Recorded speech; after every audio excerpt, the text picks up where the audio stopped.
गांव के बाजार में गरीब बहू का सस्ता लंच बॉक्स। आज तो कल से ज्यादा ठंड है, मुझसे तो चला भी नहीं जा रहा। निशा, ठंड तो मुझे भी लग रही है। घर में आज सुबह सुबह ही सब्जी खत्म हो गई, हमें बाजार जाकर सब्जी खरीदना ही पड़ेगा।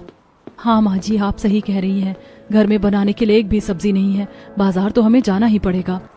निशा के घर पर आज सब्जी खत्म हो गई थी, इसीलिए वो अपनी सास रजनी के साथ बाजार जा रही थी। बाजार पहुंचने के बाद, माँ जी मुझे नहीं पता था कि सुबह सुबह भी बाजार में इतनी सारी दुकानें लगती हैं। छोला भटूरा, पाव भाजी, मैगी, पानी पूरी, क्या बात है, यहाँ तो सब कुछ मिल रहा है। पता होगा भी कैसे, उसके लिए बाजार आना पड़ता है। हाँ माँ जी, आज मैं पहली बार इतनी सुबह बाजार आई हूँ और मुझे तो बहुत पसंद आया। इतनी सारी सब्जियों की रेडी लगी हुई है। बाजार में हर तरफ सब्जियां बिक रही थी। कोई ठेले में आलू बेच रहा था, कोई प्याज बेच रहा था, तो कोई अपने ठेले पर साग सब्जियों को सजा रहा था। निशा, अगर तुमने बाजार को अच्छे से निहार लिया हो तो हम सब्जी खरीदने चले। हाँ चलते हैं माँ जी, इतनी सारी दुकान है, कहीं से भी सब्जी खरीद लेते हैं। अरे बहू, ये लोग सब्जी की ज्यादा कीमत लगाते हैं, चल बाजार के अंदर चलते हैं, वहाँ थोड़ी कम कीमत पर सब्जियाँ मिल जाएंगी। रजनी और निशा बाजार के थोड़े अंदर चली जाती हैं। ले लो, अरे ले लो, ताजी सब्जियां ले लो। चाचा, ये सब्जियाँ कैसे दे रहे हो? ये सब्जियां तो बेटा 30 रुपए किलो है, लेकिन तुम लोग बोनी के टाइम पर आए हो तो 20 रुपए में दे दूंगा।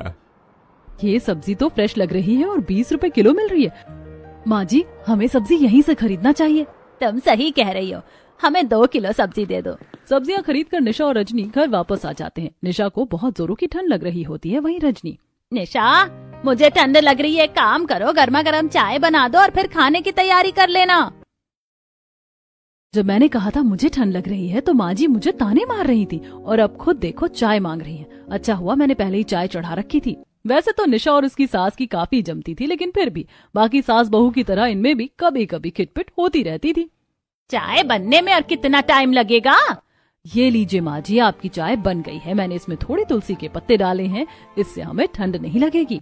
ये तो अच्छा किया बहू तूने। अब एक काम कर, जल्दी से खाने की तैयारी कर ले। निशा अपनी सास के साथ चाय पीती है और फिर किचन में जाकर जो सब्जियां वो लेकर आई थी उसे धोना शुरू करती है। इतनी फ्रेश सब्जियां, एक काम करती हूँ इनकी मिक्स वेज बना लेती हूँ। वैसे भी सिद्धार्थ जी को मेरे हाथ की मिक्स सब्जी बहुत पसंद है। खाने में क्या बना रही हो भाभी? मैं तो मिक्स सब्जी और पुलाव बनाने का सोच रही हूँ। भाभी, आपके हाथों की मिक्स सब्जी की तो बात ही अलग होती है, अभी से मुंह में पानी आ रहा है। निशा ने पहले चूल्हे पर चावल बनाए और फिर मिक्स सब्जी बनाई। उसके खाने की खुशबू खिड़की से बाहर पड़ोसियों की नाक में जाती है। यार सुमन, लग रहा है आज निशा मिक्स सब्जी बना रही है, देखना कितनी अच्छी खुशबू आ रही है। हाँ यार, निशा के हाथ की मिक्स सब्जी की खुशबू से ही भूख लग जाती है। निशा की मिक्स सब्जी चाहे चावल के साथ खाओ या रोटी के साथ, खाना खाने में मजा आ जाता है। कुछ ही देर में निशा सारा खाना बना लेती है। पूरा परिवार खाना खाने के लिए बैठता है और निशा सबको खाना परोसती है। अरे वाह निशा, आज खाने में मिक्स सब्जी बनाई है। वही मैं सोचूं आज खाने की खुशबू कुछ ज्यादा ही अच्छी क्यों आ रही है। बहू, आज तो तूने बहुत ही लाजवाब सब्जी बनाई है, खाने में तो मजा ही आ गया। खाना सच में बहुत टेस्टी बना है भाभी। निशा, तेरे हाथों में बड़ा स्वाद है। तेरे ससुर जी जहाँ 4 रोटी खाते थे, आज उन्होंने 7-8 रोटी खा ली है। सिद्धार्थ भैया ने भी आज 5 रोटी खाई है।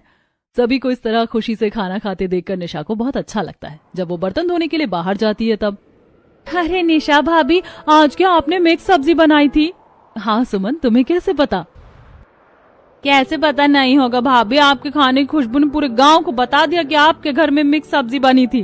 रानी की बात सुनकर निशा हंसने लगती है। निशा जब भी खाना बनाती तो उसके खाने की खुशबू पूरे गांव में फैल जाती थी। कभी हमें भी अपने हाथों का खाना खिला दिया करो भाभी। पूरा गांव जानता था कि निशा बहुत ही अच्छा खाना बनाती है। निशा पड़ोसियों से बात करके दोपहर की नींद लेने के लिए जाती है। कौन है जो मुझे अभी कॉल करके परेशान कर रहा है? निशा देखती है कि उसके फोन पर उसकी सहेली मोहिनी का कॉल आ रहा है, तो वो कॉल उठाती है। हेलो मोहिनी, तुम कैसी हो? आज बहुत दिनों बाद कॉल किया। मैं तो ठीक हूँ यार, तू कैसी है? मैं भी ठीक हूँ, और बता कैसा चल रहा है? कुछ दिनों से मैं काफी बिजी थी, इसीलिए तुझसे बात नहीं कर पाई, लेकिन आज मेरे पति ने मुझे हमारी एनिवर्सरी पर सोने की रिंग गिफ्ट की है। क्या आज तेरी एनिवर्सरी है? हैप्पी एनिवर्सरी यार। थैंक यू निशा, तेरे अलावा तो मेरी कोई दोस्त भी नहीं है, इसीलिए सोचा तेरे साथ अपनी खुशी बांट लूं। ये तो तूने बहुत अच्छा किया। भगवान करे जीजू तुझे हमेशा ऐसे ही खुश रखे। निशा और मोहिनी दोनों ही गरीब परिवार से थी, लेकिन निशा की शादी गरीब परिवार में हुई और मोहिनी की अमीर में। कहाँ सिद्धार्थ जी 8,000 रुपए महीने पर कारखाने में काम करते हैं और कहाँ मोहिनी के पति महीने का 80,000 कमाते हैं।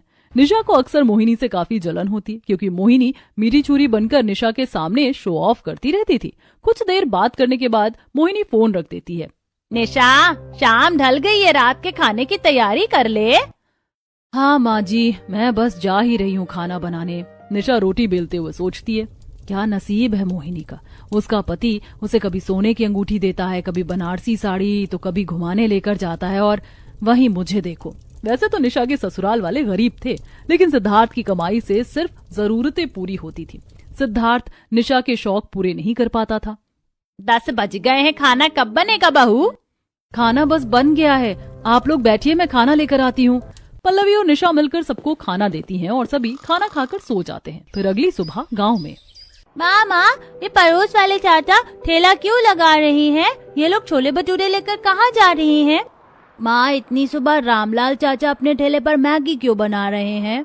बच्चों, वो अपनी रेडी बाजार में लगाते हैं ना, इसीलिए वो सुबह सुबह सारा खाना बनाकर बाजार जाने के लिए निकल रहे हैं। माँ, मुझे भी बाजार जाना है, अब हमें कभी बाजार क्यों नहीं लेकर जाती हो? बबलू बिल्कुल सही बोल रहा है, मुझे भी चतर पतर खाने का बहुत मन करता है। माँ, हमें भी बाजार लेकर चलो ना। दोनों बच्चे बाजार जाने की जिद करने लगते हैं। अच्छा ठीक है बच्चों, मैं तुम दोनों को बाजार लेकर चलूंगी, पर अभी तुम दोनों को थोड़ा इंतजार करना पड़ेगा। अच्छा ठीक है माँ, हम इंतजार कर लेंगे, लेकिन आप हमें पक्का बाजार लेकर चलिएगा।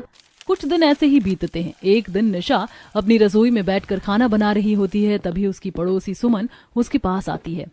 निशा, हमारे गांव में जागरण हो रहा है और गांव वाले चाहते हैं कि जागरण के भोग का खाना तुम बनाओ। निशा के हाथ के बने खाने की चर्चा पूरे गांव में मशहूर थी, इसीलिए अगर गांव में कोई तीज त्योहार होता तो गांव वाले भोग बनाने के लिए खाना बनाने का काम हमेशा निशा को ही देते थे। ठीक है सुमन, मैं भोग के लिए खाना बना दूंगी। अच्छा है, कभी कभी मुझे खाना बनाने का काम भी मिल जाता है, इससे भगवान की सेवा भी हो जाती है और कुछ पैसे भी मिल जाते हैं।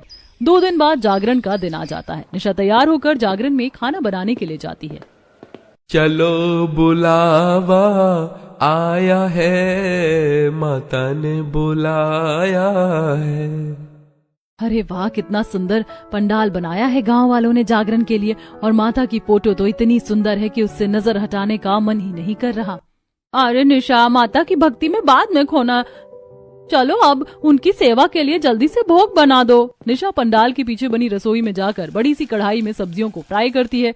गांव वालों ने जो हेल्पर रखे थे, उन्होंने पहले से ही खिचड़ी बनाने के लिए चावल दाल धोकर रखा था।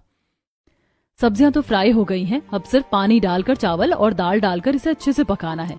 कुछ देर में सब्जियां अच्छे से फ्राई हो जाती हैं। फिर निशा उसमें पानी डालकर चावल और दाल भी डाल देती है और उसे अच्छे से पकाने लगती है। कुछ ही देर में खिचड़ी की खुशबू हर तरफ फैल जाती है। अरे, खिचड़ी की कितनी अच्छी खुशबू आ रही है।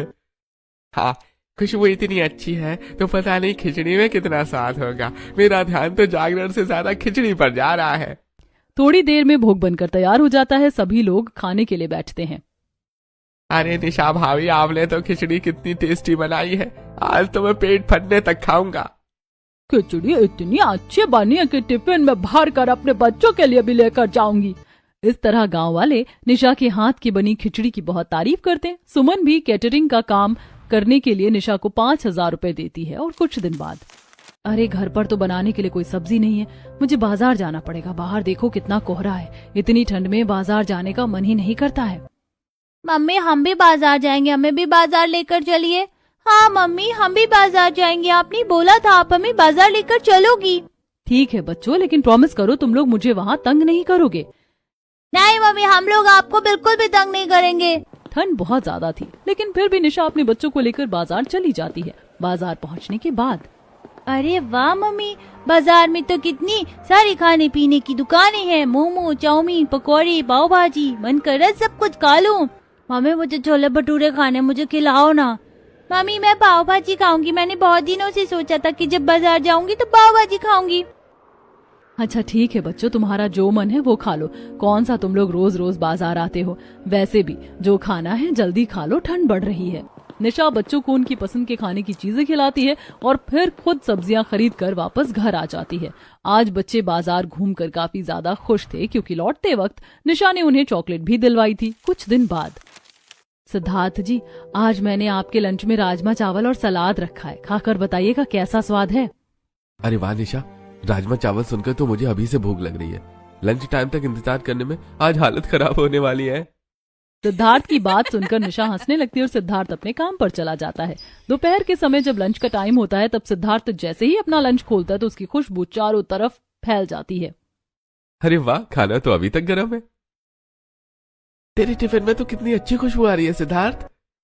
हाँ, क्या गजब का खाना बना है। हाँ, भाभी तो होटल से ज्यादा अच्छा खाना बनाती है, ऊपर से अभी तक खाना गर्म भी है। मेरी मानो तो तुम उन्हें लंच बॉक्स बिजनेस शुरू करने को कहो, बहुत चलेगा। अपने दोस्त की बात सुनकर सिद्धार्थ हंसने लगता है क्योंकि ये पहली बार नहीं था जब उसके किसी दोस्त ने निशा के हाथ के खाने की तारीफ की हो। कुछ दिन बाद, पल्लवी, सब्जी लाने का झोला कहाँ रखा है? मुझे सब्जी लाने के लिए बाजार जाना है। भाभी, झोला तो यहीं पड़ा था। और भाभी, आज मैं भी आपके साथ बाजार चलूंगी, काफी दिन हो गए हैं बाजार से कुछ चटर पटर नहीं खाया है। ठीक है, चलो, जो खाना हो खा लेना। पल्लवी अपनी भाभी के साथ बाजार चली जाती है। ओह, कितनी ठंड लग रही है भाभी, एक काम करते हैं, जल्दी जल्दी चलते हैं, इससे थोड़ी ठंड कम लगेगी। तुम्हारा आइडिया तो अच्छा है, एक बार ट्राई करते हैं। दोनों नंद और भाभी तेज तेज चलकर बाजार चली आती हैं। बाजार में आने के बाद, अरे वाह भाभी, बाजार तो पहले से कितना बदल गया है, कितनी सारी खाने पीने की नई दुकानें लग गई हैं। मुझे तो मोमो खाने का बड़ा मन कर रहा है। ठीक है पल्लवी, ये लो पैसे, जाओ मोमो खरीद कर खा लो, तब तक मैं सब्जी खरीद लेती हूँ। भैया, 1 प्लेट मोमोज देना। पल्लवी बाजार को ताकते हुए मोमो खाती है कि इतनी देर में निशा भी सब्जियां खरीद कर आ जाती है। मोमो खाने के बाद पल्लवी और निशा दोनों घर आ जाते हैं। मोमो तो कितना अच्छा था भाभी, आज बाजार जाकर तो मजा ही आ गया। पल्लवी और निशा आपस में बात कर रही थी कि तभी कोई दरवाजा खटखटाता है। कौन है इतनी जोर से दरवाजा पीट रहा है? अनिल भैया, भाभी, आज कोई दरवाजा खोलेगा भी या नहीं? आइए अंदर बैठिए, मैं आपके लिए भी चाय बना कर लाती हूँ। इतने दिनों बाद कैसे आना हुआ दीदी? मेरे छोटे बेटे की शादी फिक्स हो गई है तो उसी का कार्ड देने के लिए आई हूँ। लीजिए बुआ जी, चाय पीजिए। आप लोग तो शादी में आ जाइएगा और हाँ, कुछ लाने की जरूरत नहीं है, और वैसे भी आप लोगों के पास कहाँ कुछ है देने के लिए। अरे निशा बुआ जी के लिए नाश्ता लेकर आओ। नहीं भैया, मुझे नाश्ता नहीं करना है, अभी और भी घरों में कार्ड देने के लिए जाना, तो मैं चलती हूँ। मुझे आपकी बहन बिल्कुल पसंद नहीं है, जब भी घर आती है बेइज्जती करके जाती है। माँ जी बिल्कुल सही कह रही हैं, इस तरह से अपने बेटे की शादी में कौन बुलाता है? मुझे समझ नहीं आ रहा है, वो यहाँ शादी का कार्ड देने के लिए आई थी या हमारा मजाक बनाने के लिए। अपनी बहन की हरकत से अनिल को भी काफी बुरा लगता है। रात को सिद्धार्थ ओस से भीग कर घर आता है और वो काफी उदास भी था। क्या बात है सिद्धार्थ जी, आप इतने परेशान क्यों हैं? ठंड की वजह से कारखाना अच्छा नहीं चल रहा, इसलिए कारखाने से लोगों को निकाला जा रहा है और मुझे अब 5-6 हजार रुपए मिलेंगे। सिद्धार्थ, तुम्हें तो पता है आजकल हमारा कारखाना लॉस में जा रहा है, इसलिए हमें लोगों को काम से निकालना पड़ रहा है। लेकिन तुम हमारे कारखाने के भरोसेमंद आदमी हो, इसलिए हम लोग तुम्हें निकाल नहीं रहे हैं, सिर्फ तुम्हारी सैलरी कम होगी। मेरी सैलरी कितनी होगी? सिद्धार्थ, तुम्हें अब सैलरी में 5 से 6 हजार रुपए ही मिलेंगे। इतनी कम सैलरी में क्या होगा? देखो सिद्धार्थ, हम कुछ नहीं कर सकते हैं। अगर तुम्हें सही लगता है तो काम करो, वरना कोई और नौकरी ढूंढ लो। इतने कम पैसों में घर कैसे चलेगा? 3-4 हजार रुपए की तो ससुर जी की दवाई ही आती है। मैं भी वही सोच रहा हूँ, लेकिन समझ में नहीं आ रहा कि मैं क्या करूँ। ए भगवान, तो हमारी कैसी परीक्षा ले रहा है। सिद्धार्थ जी, मैं सोच रही थी कि मैं लंच बॉक्स बनाकर बेचूं। भंडारे में जब मैंने खाना बनाया था तो सभी मुझे अपना होटल खोलने के लिए कह रहे थे, पर होटल खोलने के पैसे तो है नहीं, इसीलिए सोच रही हूँ लंच बॉक्स का ही बिजनेस करूँ। बात तो तुम सही कह रही हो, मेरे दोस्त भी अक्सर कहते हैं कि तुम्हें अपना लंच बॉक्स बिजनेस शुरू करना चाहिए। वैसे भी मेरे हाथ के खाने का स्वाद पूरे गांव को पसंद है, लेकिन मैं हर समय तो भंडारे में जाकर खाना तो नहीं बना सकती। भाभी, आप बिल्कुल सही बोल रही है, गांव के लोग आपके हाथ का खाना खाना चाहते हैं। अगर आप लंच बॉक्स बेचोगी तो आपको बहुत फायदा होगा। तुम काम तो शुरू कर लोगी, लेकिन काम शुरू करने के लिए पैसे भी लगते हैं, वो पैसे कहाँ से आएंगे? माँ जी, मैं काफी समय से सेविंग्स कर रही हूँ, तो उस सेविंग्स के पैसों से मैं अपना बिजनेस शुरू करूंगी। रसोई में जाकर चावल का डब्बा खोलती है और उससे पैसे निकालती है। अब तो बिजनेस शुरू करना और भी आसान हो जाएगा। मैं सुबह जाकर ही किराए पर एक ठेला लेकर आ जाऊंगा। माँ जी, कल सुबह आप मेरे साथ बाजार चलिएगा। हम दोनों बाजार जाकर सस्ती सब्जियां खरीद लेंगे। अगली सुबह निशा और रजनी